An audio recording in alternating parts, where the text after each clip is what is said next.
El Salvador, un país marcado por décadas de violencia, sangre y dolor. Las pandillas dominan las calles, sembrando terror. Pero hoy, un mensaje inquietante resuena desde lo más alto. El presidente de El Salvador ha declarado la guerra total a las bandas criminales. Y este mensaje es para ellos. En un país donde la violencia ha sido la protagonista durante años, la respuesta del presidente Bukele no ha sido otra que contundente. Pero ¿realmente está dispuesto a acabar con las pandillas de una vez por todas? ¿Está El Salvador ante el cambio más radical de su historia o simplemente estamos ante una batalla sin fin? La violencia en El Salvador, impulsada principalmente por las pandillas, ha sido una de las principales preocupaciones de la nación durante más de 30 años. A pesar de no encontrarse en guerra formal, el país ha vivido con niveles de violencia comparables a los de una zona de conflicto bélico. Las bandas como la MS-13, Mara Salvatrucha y la Calle 18 se han infiltrado en todos los rincones de la sociedad, desde las calles de las ciudades hasta los confines de los barrios rurales. Esto ha creado un clima de miedo constante entre la población, afectando tanto la vida cotidiana como el desarrollo social y económico del país. El presidente Nayib Bukele asumió el cargo en 2019 con una promesa clara: tomar medidas contundentes para frenar la ola de violencia que aquejaba a El Salvador. Con una imagen fresca, alejada de los métodos tradicionales de la política salvadoreña, Bukele presentó un enfoque firme, a menudo calificado como autoritario, que involucraba no solo el combate frontal contra las pandillas, sino también la implementación de políticas de mano dura. Desde su primera semana en el cargo, Bukele dejó claro que no toleraría más la violencia en el país, adoptando tácticas como la militarización de las zonas más conflictivas y el uso de la fuerza para disuadir a los criminales. Uno de los aspectos más notorios de su gestión ha sido la construcción de una megacárcel conocida como la Ciudad Penitenciaria, un complejo que promete albergar a miles de pandilleros y que fue inaugurada como un símbolo de la batalla de Bukele contra las pandillas. Esta prisión, que se presenta como una solución a la sobrepoblación y la incapacidad del sistema penitenciario de contener la violencia, ha sido vista por muchos como una muestra de la determinación del presidente. Sin embargo, su enfoque ha ido mucho más allá de la infraestructura. En un mensaje reciente, Bukele sorprendió al mundo con un nuevo ultimátum dirigido a los miembros de las pandillas. Si continuaban con su violencia, cortaría el suministro de alimentos en las cárceles. En un discurso pronunciado en una ceremonia de graduación de nuevos policías y soldados, Bukele emitió una amenaza directa: si las bandas desatan una nueva ola de crímenes, suspenderemos todas las raciones de comida en las prisiones. Dijo: juro por Dios que no comerán ni un grano de arroz. Agregó.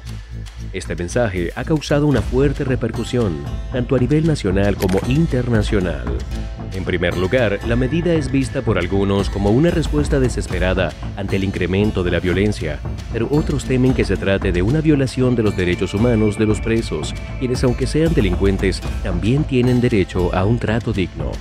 La política de Bukele ha sido una mezcla de agresividad y efectividad, especialmente cuando se analiza la reducción de la violencia en las calles, la cual fue uno de sus principales objetivos al asumir la presidencia.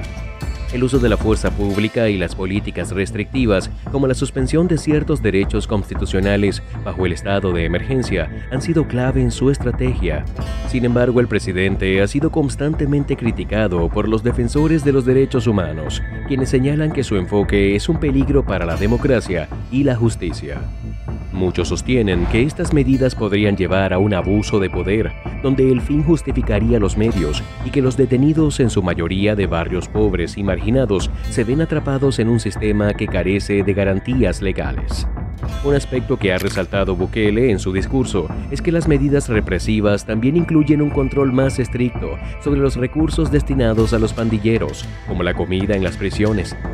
Este tipo de medidas ha provocado que surjan debates sobre la ética del enfoque de Bukele. Aunque algunos aplauden la eficacia de estas políticas en la disminución de la criminalidad, otros advierten que el presidente podría estar cruzando una línea peligrosa. Existen temores de que al no respetarse ciertos derechos básicos, se generen más problemas sociales a largo plazo, como el incremento de la deshumanización o la creación de un ciclo de violencia interminable, donde los grupos vulnerables se vean atrapados en un estado constante de represión. A pesar de estas críticas, Bukele mantiene un firme apoyo popular, especialmente entre aquellos que ven su enfoque como una solución efectiva a años de inseguridad. Su mensaje de mano dura es respaldado por sectores que consideran que las generaciones pasadas de políticos no hicieron lo suficiente para frenar la violencia de las pandillas. El presidente ha logrado capitalizar el descontento popular y la necesidad de cambio, ganándose el respaldo de quienes desean un Salvador más seguro, aunque algunos se pregunten a qué costo. El mensaje del presidente Bukele no solo está dirigido a los miembros de las pandillas, sino también a la población en general. Su estrategia se presenta como una promesa de control y seguridad, pero a medida que la situación se intensifica, la pregunta fundamental persiste. ¿Es esta la solución definitiva para El Salvador, o una escalada peligrosa que podría traer consecuencias imprevistas? Este es un tema que sigue siendo objeto de debate, mientras los salvadoreños y el mundo observan con atención cómo se desarrollan los acontecimientos en el país. El actual régimen de excepción que se implementó en El Salvador en 2022 ha sido una de las medidas más controvertidas de Bukele, debido a las amplias facultades que otorgó a las fuerzas de seguridad. Esta iniciativa permitió a la policía y al ejército realizar detenciones sin la necesidad de una orden judicial, lo que generó críticas por la falta de garantías procesales y el riesgo de abuso de poder. A pesar de las denuncias de violaciones de derechos humanos, como las detenciones arbitrarias y el encarcelamiento sin juicio de miles de personas, Bukele ha defendido su enfoque, argumentando que la situación excepcional que vivía el país justificaba estas medidas drásticas. El gobierno de Bukele asegura que estas políticas han reducido considerablemente los índices de criminalidad, lo que se refleja en estadísticas que muestran una disminución de asesinatos, extorsiones y otros delitos violentos. Según los informes oficiales, el número de homicidios en El Salvador ha disminuido significativamente desde la implementación de estas tácticas, lo que ha sido interpretado como una prueba de la efectividad del régimen. Sin embargo, estas victorias no han logrado apagar las críticas sobre el costo humano de la represión. Cada arresto, cada detención, cada medida tomada genera nuevas preguntas sobre el equilibrio entre la seguridad y los derechos fundamentales de los ciudadanos. Las consecuencias de este enfoque también se extienden más allá de los números. El clima de miedo generado por el uso constante de la fuerza, así como la desconfianza en las instituciones gubernamentales y judiciales, podría tener efectos a largo plazo en la cohesión social del país. Muchas personas, aunque apoyan la lucha contra las pandillas, también temen que el gobierno de Bukele se convierta en un régimen autoritario, donde las libertades individuales se vean sistemáticamente cercenadas. El temor a una mayor militarización y a la permanencia de estas medidas, incluso después de que la violencia haya disminuido, persiste como una de las mayores preocupaciones. En este contexto, surgen interrogantes sobre la sostenibilidad de estas políticas. ¿Puede El Salvador continuar con este enfoque represivo de manera indefinida, o llegará un momento en el que el país necesitará reevaluar sus métodos para lograr un equilibrio entre la justicia y la paz duradera? La experiencia de otros países que han enfrentado situaciones similares podría ofrecer lecciones valiosas sobre cómo evitar los errores del pasado y crear políticas más inclusivas y menos perjudiciales para la sociedad en su conjunto. Además, existe un riesgo latente de que el endurecimiento de las políticas represivas pueda alimentar la animosidad social y crear una brecha aún más profunda entre las clases bajas y las autoridades, exacerbando así las tensiones existentes.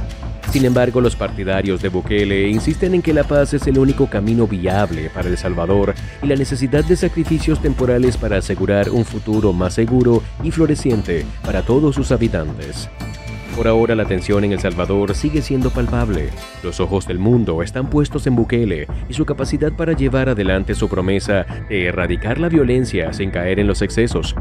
Este escenario seguirá siendo objeto de debate en los próximos años, mientras los salvadoreños se enfrentan a un futuro incierto, marcado por las decisiones de un presidente dispuesto a todo por alcanzar la paz, aunque ello implique cruzar límites que muchos consideran peligrosos.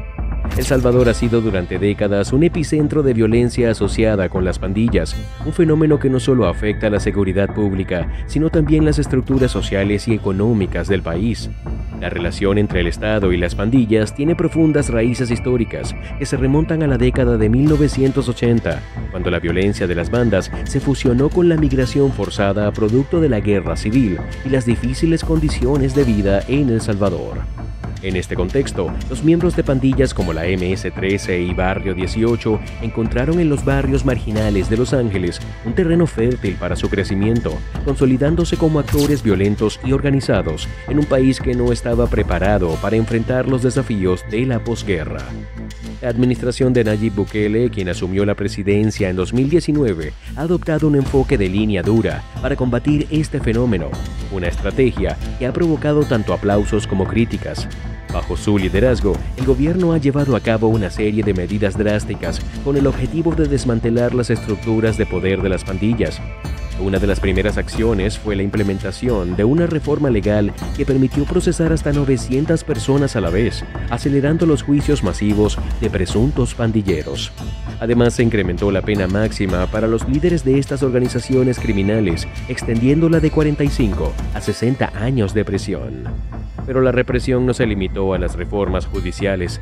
En 2023, el presidente Bukele desplegó a miles de soldados y policías en varias regiones del país como parte de una ofensiva militar diseñada para acortar las líneas de comunicación entre los líderes de las pandillas y sus subordinados.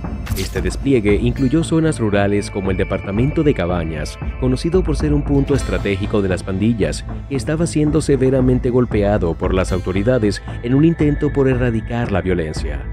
La estrategia de Bukele también incluyó un aumento significativo en las inversiones en tecnología de vigilancia, con la instalación de cámaras en zonas de alta criminalidad y el uso de inteligencia para monitorear y neutralizar las actividades de las bandas.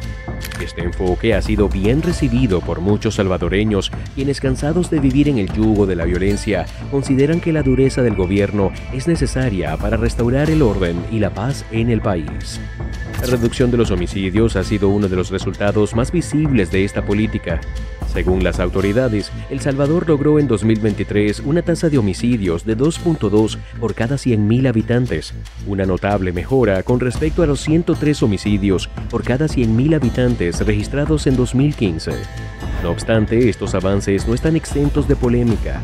Las organizaciones de derechos humanos han expresado su preocupación sobre el impacto de estas medidas, particularmente en lo que respecta al respeto por las garantías procesales y los derechos fundamentales de los detenidos. El desafío al que se enfrenta El Salvador es mucho más complejo que la mera detención y encarcelamiento de miles de pandilleros. Las raíces de la violencia de las bandas son profundas y están relacionadas con la historia del país, que estuvo marcada por la guerra civil y una serie de políticas que fomentaron la desigualdad social y económica. Las primeras generaciones de pandilleros crecieron en un entorno de pobreza extrema, sin acceso a educación ni oportunidades laborales, lo que llevó a muchos jóvenes a buscar pertenencia y seguridad dentro de las pandillas. Esta situación se agudizó tras la firma de los acuerdos de paz en 1992, cuando miles de salvadoreños con antecedentes criminales fueron deportados de Estados Unidos sin un proceso adecuado de reintegración. En la actualidad, las pandillas de El Salvador no solo representan un desafío para el orden público, sino también para el sistema penitenciario y la administración de justicia en el país. La construcción de la megaprisión en 2022 es una de las acciones más emblemáticas del gobierno de Bukele. Con capacidad para 40.000 reclusos, esta prisión se presenta como un símbolo del compromiso del gobierno para eliminar las pandillas de las calles y hacer frente a la sobrepoblación carcelaria que históricamente ha alimentado la violencia dentro de las prisiones.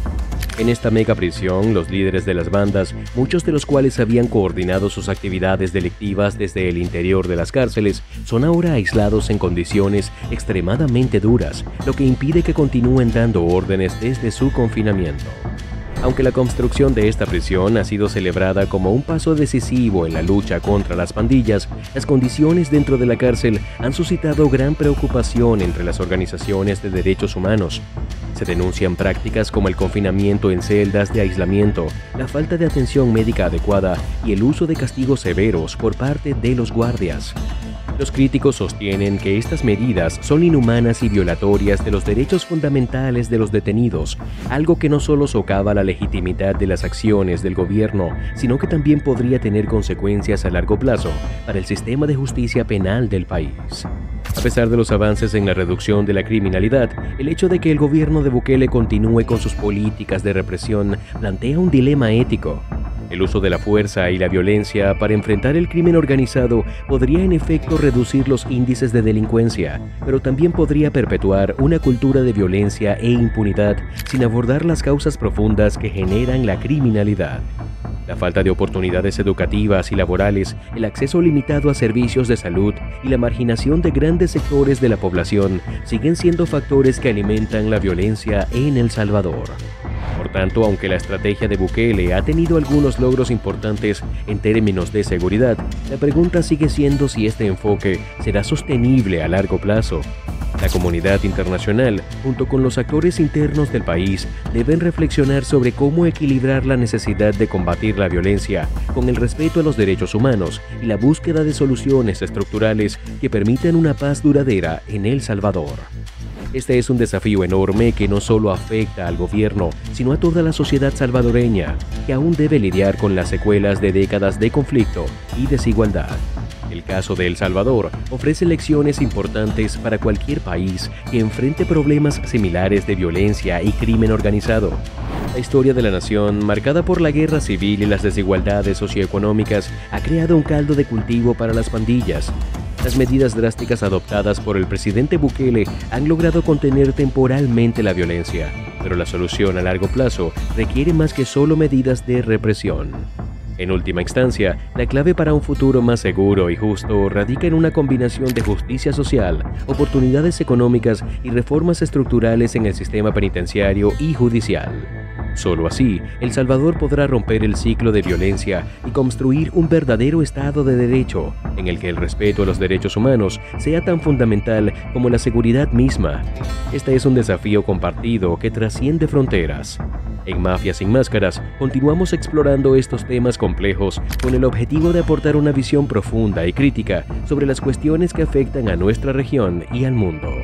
Si quieres ser testigo de cómo se desarrolla este conflicto y entender las consecuencias de las decisiones del presidente Bukele, suscríbete a Mafias sin Máscaras, porque lo que está por venir es mucho más grande de lo que crees.